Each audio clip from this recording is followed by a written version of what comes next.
Halo, selamat pagi anak-anak yang terkasih.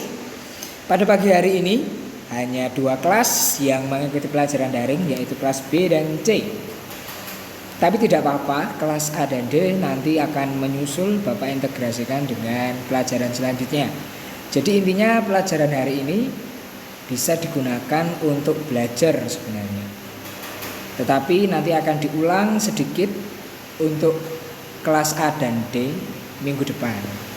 Tetapi untuk kelas B dan C punya kelebihan, yaitu lebih mendalam pelajarannya ya. Oke, anyway, pada pagi hari ini judulnya adalah syukur sebagai citra Allah. Kalau anak-anak semua melihat di buku teks kalian baik digital maupun cetak, itu judul ini adalah penutup dari bab pertama.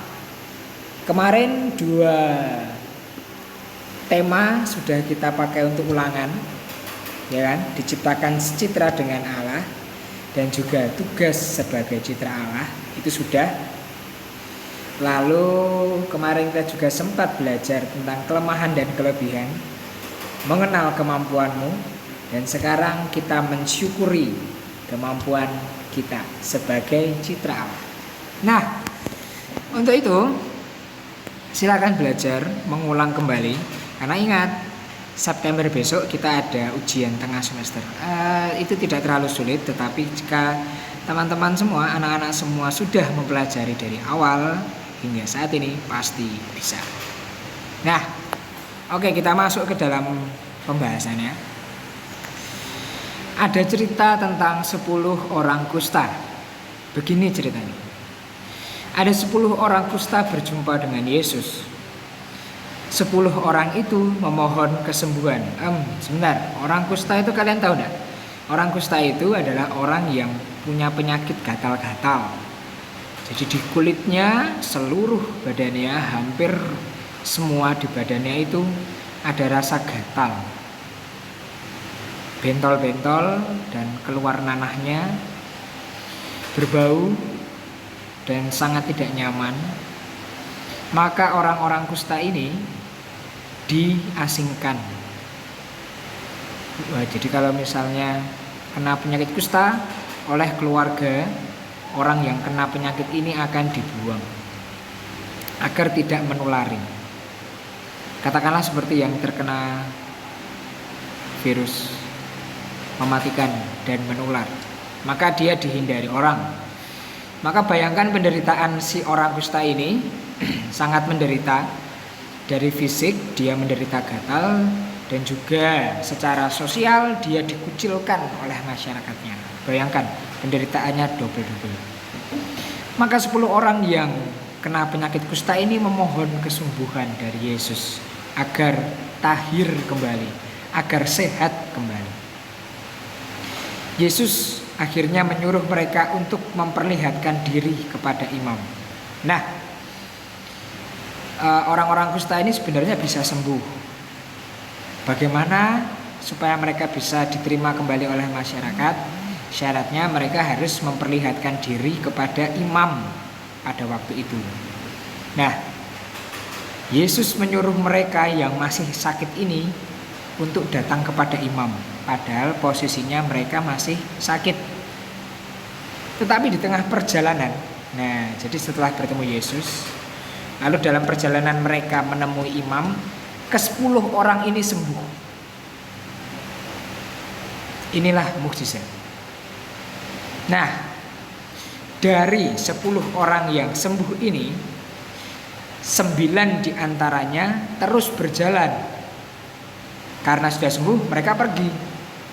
Tetapi hanya 1 orang di antara mereka yang kembali untuk menemui Yesus dan berterima kasih. Oke anak, menurutmu sikap orang yang berterima kasih itu lebih baik enggak daripada yang 9 tadi? Jelas, betul.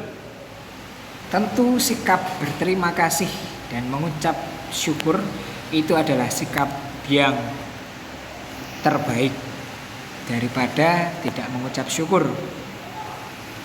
Nah, sekarang Bapak minta kalian untuk berproses dari kisah ini. Oke? Mari membaca kisah ini. Oh ya, kisahnya nanti 2 ini nanti akan Bapak kirimkan di bagian materi di Google Classroom. Jadi anak-anak bisa membacanya. Oke? Ada sebuah kisah. Si Atik. Ia berkata, "Bu, wajarkah jika aku ingin seperti teman-temanku? Punya uang banyak, naik mobil, dan pergi berlibur ke luar negeri." Nah, terus ibunya menjawab, "Tik, coba kamu lihat langit itu. Apakah indah?" Kan pertanyaannya. "Tentu indah, Bu," jawab Atik. Nah, kata ibunya, jika Atik memandang terus ke langit untuk mengaguminya, Atik pasti tidak tahu bahwa di depan ada jalanan yang berlubang.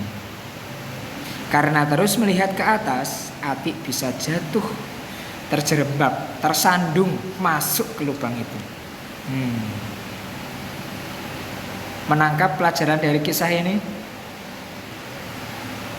Kalau terus melihat orang lain, kita tidak akan sempat melihat diri kita, dan kita akan jatuh dalam lubang apa? Kesedihan, iri hati. Oke, kisah kedua. Maya lahir sebagai seorang yang difabel. Ia harus menggunakan kursi roda karena kakinya cacat. Tetapi seseorang pernah bertanya kepadanya, "Apakah kamu tidak merasa malu?" Maya tidak marah, tetapi ia menjawab sambil tersenyum, "Hidupku berharga di mata Tuhan. Bunga bakung saja diberi keindahan.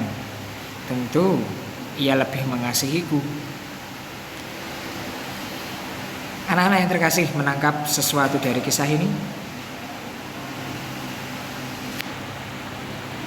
Kamu lebih berharga dari bunga bakung, walaupun kamu memiliki kekurangan. Nah, maka belajarlah untuk menarik makna. Ada pertanyaan-pertanyaan ini yang silakan dijawab. Oke, Bapak tidak menginginkan kamu mengumpulkannya, tetapi Bapak ingin kamu menjawabnya. 1. Apa nilai yang sama dari kedua bacaan itu? 2. Mengapa kita harus bersyukur? 3. Apa yang terjadi bila seseorang sulit untuk bersyukur atau menerima diri? 4. Bagaimana cara supaya kita ingat untuk selalu bersyukur?